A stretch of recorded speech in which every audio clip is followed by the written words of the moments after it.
En primavera se comenzó a evidenciar los cambios ambientales en los santuarios de la naturaleza Río Cruces y Chorocamayo, en la región de Los Ríos. La concentración de sedimento dentro del humedal y modificaciones en el estado sanitario del luchecillo, principal alimento del cisne de cuello negro, encendieron las primeras alarmas.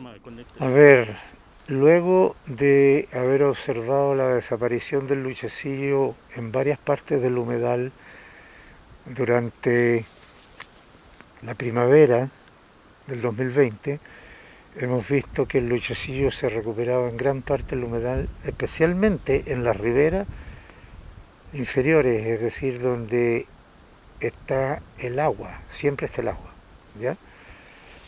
No se ha recuperado de otras partes, ¿ya? Y de aquellas partes ligadas a extensas planicies sedimentarias que hoy día se ven más extensas que antes y que se ha atribuido al levantamiento continental que está ocurriendo en el área, ¿ya?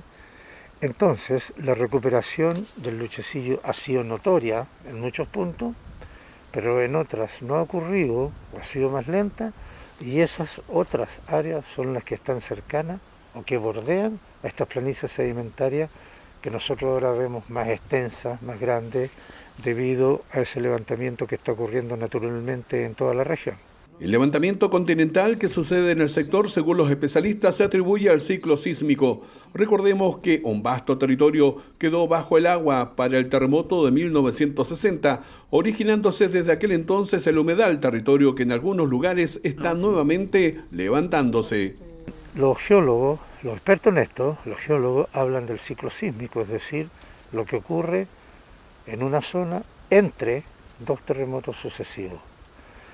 Nosotros estamos entonces en un intersísmico, es decir, un ciclo que comenzó después del terremoto de mayo del 60, cuando bajó el continente, y después de eso, de poco, lentamente, el continente, la placa vuelve a levantarse. Y en este momento entonces estamos en el periodo que la placa se está levantando y se va levantando rápidamente.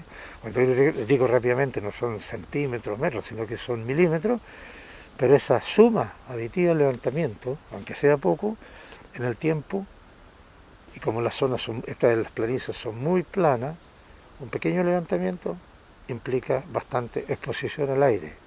Esta situación ha generado la afectación de plantas acuáticas de la ribera como la totora.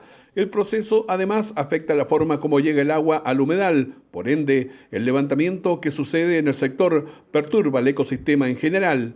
¿Y por qué digo en general? Porque los cisnes anidan en las totoras. Y si las totoras son afectadas, se pueden afectar los sitios de nidificación de los cisnes. Aquí a mi espalda hay una zona donde se ven restos de totora. Eso estaba todo cubierto por totora.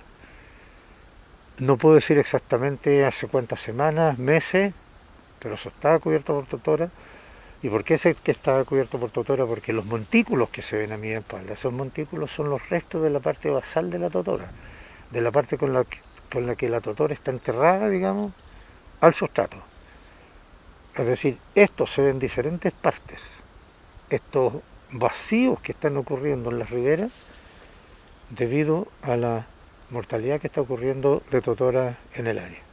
Y eso lo atribuimos, eso nosotros decimos, esto es una evidencia que el levantamiento que está ocurriendo acá afecta al ecosistema en general. Las investigaciones en el santuario continuarán, ya que una de las principales preocupaciones es hacer todos los esfuerzos necesarios para preservar un área admirada en el mundo y hogar de una maravillosa especie como los cisnes y otras variedades de aves que llegan a este hermoso lugar en la región de Los Ríos.